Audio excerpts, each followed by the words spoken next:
Do you have a drill press that doesn't return? Just either falls, or maybe it does this and it just needs support going down and up.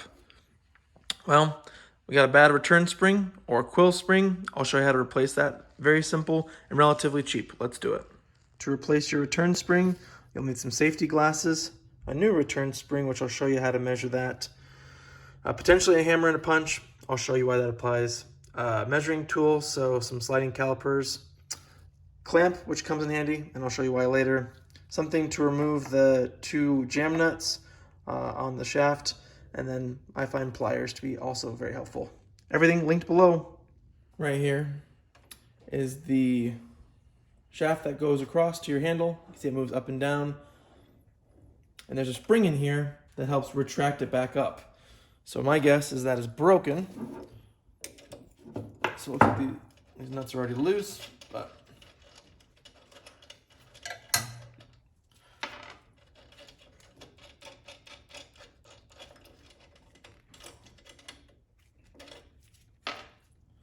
and I would wear safety glasses at this point since the spring might shoot out. And just as expected, here's part of the spring. And then a lot of models don't have a little retaining ring like this, but if we take that off, you can see there's the rest of the spring. So it should look something like that when it's intact. So let's remove this old one, measure it, and then we can get our new one. So a lot of times, if you look on like Amazon and whatnot, there'll be a diagram showing you various thicknesses that you might want to reference so you can order the right replacement. So getting the tab length, not super critical, but obviously making sure that it's long enough to go over and hold on to this holder. And then also the inside diameter. So if you take your dial calipers, you can get a rough estimate of the inside. So you can see here, this is 1.64. I'm gonna be a little bit generous since it's not perfect. Well, there you go, 1.65 inches. So anyway, you'll take various measurements of the spring coiled up, the thickness of this, or I guess the depth if you want, and then order your replacement. So since this old one is of no use to us and we've got our measurements, I'm gonna pull this guy out.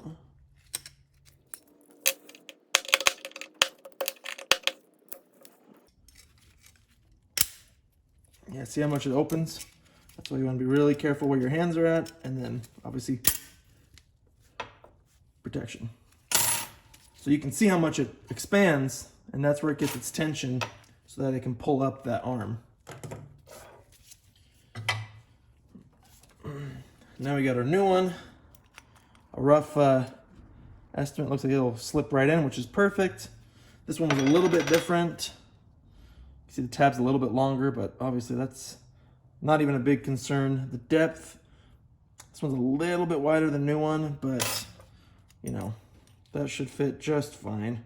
So I mean, the measurements don't have to be perfect, but obviously you want to make sure that I'd say probably the most important one is that it'll actually fit inside of the holder.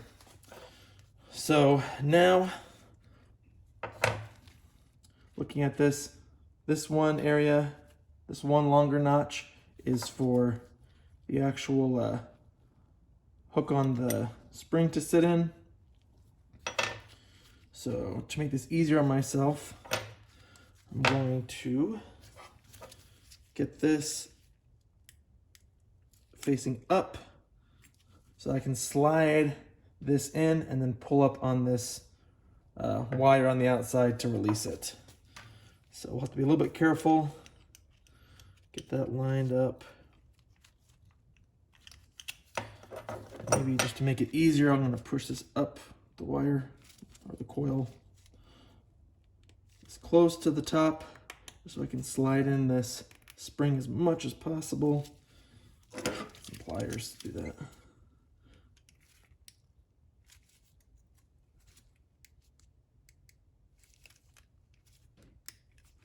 So now you can see it's a lot closer to the top. That way I can slide the first half of it down, like that, and then push in.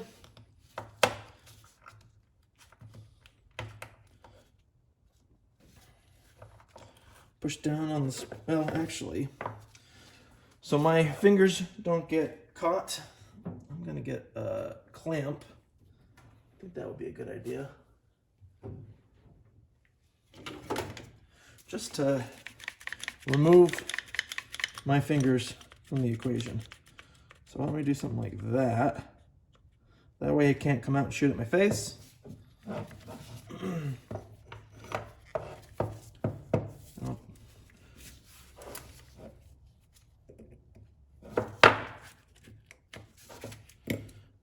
Push this, pull this guy up. There we go, that was actually real easy.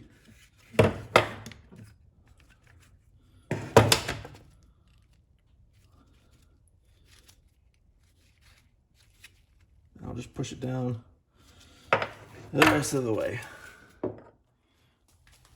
To get it down the rest of the way, I'm just gonna use my pliers as a little punch. And a hammer to seat it.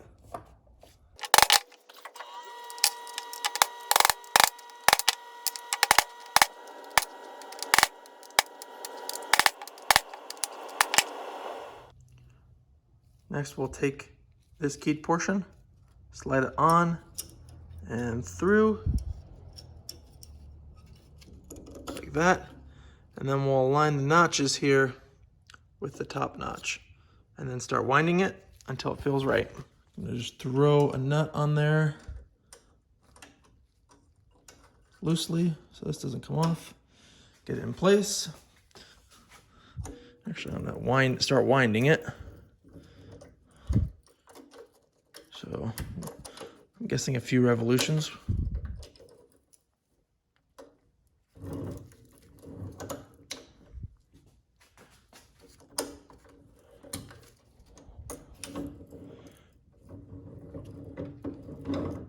Actually, it's pretty good. Let's see if I go down. Maybe one more.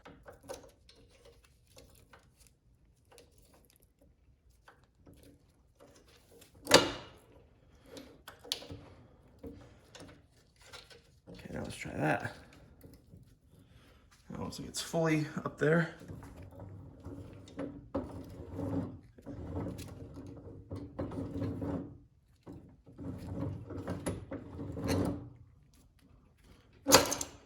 Keeps coming off. Okay, so just make sure to push this handle to the left. Now let's try it. Tighten it more.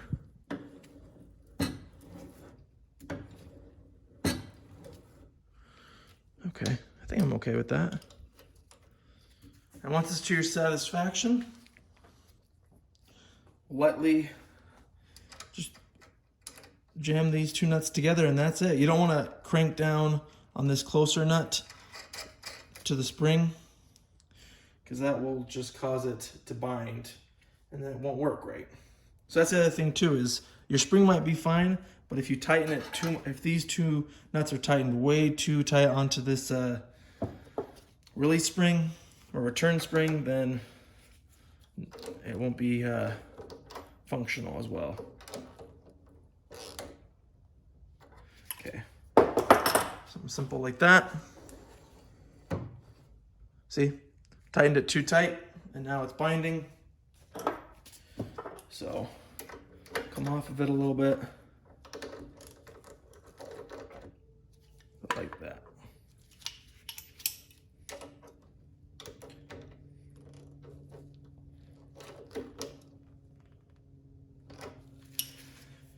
Okay. There we go.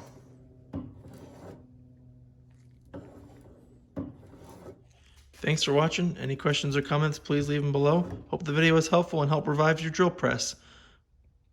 See you in the next one. Like and subscribe.